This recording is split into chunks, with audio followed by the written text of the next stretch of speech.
Kemba Walker's 8th season in the NBA, and for the 3rd time he's an all-star, but for the first time he has heard his name called as a starter, and it will come in the city where he has spent his entire career, Charlotte. Kemba Walker joins us from Milwaukee, where the Hornets play the Bucks tomorrow night. Kemba, congratulations, number one, and number two. I was reading last week where people were asking you about the possibility of being an all-star, and you said, well, I don't know, with the record of the team and that kind of thing. How gratifying is it at this moment to be sitting there and knowing you're one of the 10? Oh, man, it's kind of surreal. It's kind of surreal. You know, I had a lot of doubt coming into my early career about just even being the elite point guard in this league. So for me to become an all-star, you know, for 2 straight years, and then now to become a all-star starter, you know, most definitely proved the doubters wrong. So this is an unbelievable moment in my career.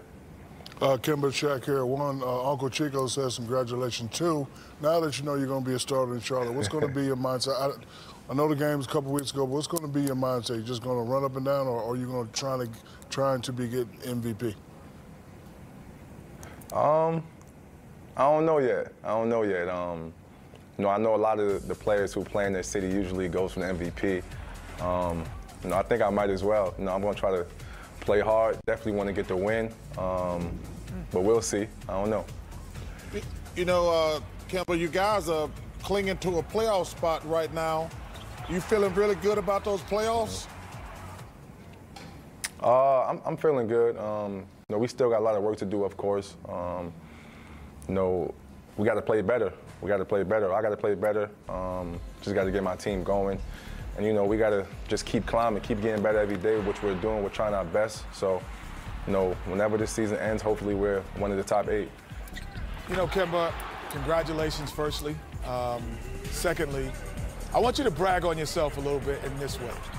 At being at your size, let's not lie, you're 5'10".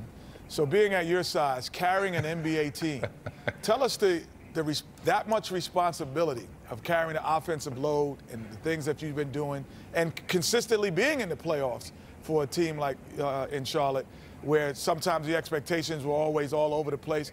What do you have to do differently than an Anthony Davis or LeBron James, guys who can physically impose their will on the game? You know, I gotta bring it every day. I gotta bring it every night. You know, I have to be on point each and every night with my leadership, you know, with my play. Can't show much emotion because I am one of the leaders of this team, and you know, as I go, my team go. You know, I know I'm not as big or, you know, athletic as those other guys, but you know, I have a lot of other skills and, you know, things that kind of get me over the hump. You know, my heart is definitely one of the things that get me over the hump as well. My passion for the game, and you know, my teammates feed off that. Kemba, I'm always interested in the Charlotte situation and knowing the dynamic of being a player for a team that is owned by the legendary Michael Jordan, who is, you know, looking over your shoulder. And we saw him earlier this year with Malik Monk made kind of the bonehead move, and MJ kind of tapped him on the back of the head a couple of times. What's it like playing with Michael watching?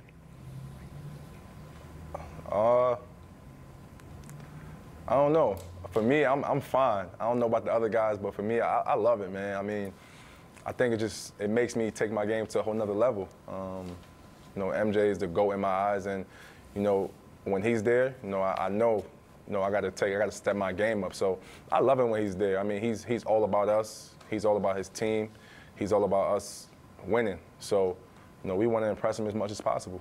My last thing for you is just a little bit off the court, because I know one of the highlights of being an all-star starter, and Charles and Shaq obviously know this, is the introductions before the game even begins. And it's going to happen in Charlotte, which is your gym. And you have been on Showtime at the Apollo showing off your dance moves. So are you going to have something special planned for the intros in Charlotte All-Star night? Don't get Sandman on him. I'm telling you, don't get the Sandman. Not that I know of yet. I don't know yet. It's going to be exciting, though. It's going to be exciting. It's going to be fun. Gonna try my best to put on the show for the city. I'm sure you will. And Kemba, a lot of folks happy for you, man. Congratulations, brother. Getting Congrats, your first man. All-Star start. Appreciate that. Congratulations. New York in the building. Man. Yes, sir. Thank you, thank you. You got Appreciate it. Can't help but be happy for a guy like that who first of all, watches he's it happen. He's such a good dude, but His family always comes when we. yeah, his mom is yeah, always she's great. funny, but it's such a privilege to play in the All-Star game. You never get tired of it, but it's just a tremendous honor. Yeah, and they have a realistic chance now to get to the second round of the playoffs. Obviously, with the unfortunate injury to Victor Oladipo, because they have a legitimate shot possibly now because Indiana was possibly going to be the third seed. They're no longer going to be that. You're right. So they have a realistic chance. We shall see. To move up. When we come like back. that bet. Okay. Now that we know all the starters, who should the reserves be? Always leads to some lively debate. Yes, it does. Here on the panel, and Guys. we'll probably do that again when we come back. Keep it here. Shaq got like everybody who just scores. Shaq just hate everybody. Anybody. Everybody. He hate All-star. everybody. All-star singular, not because of what your team do.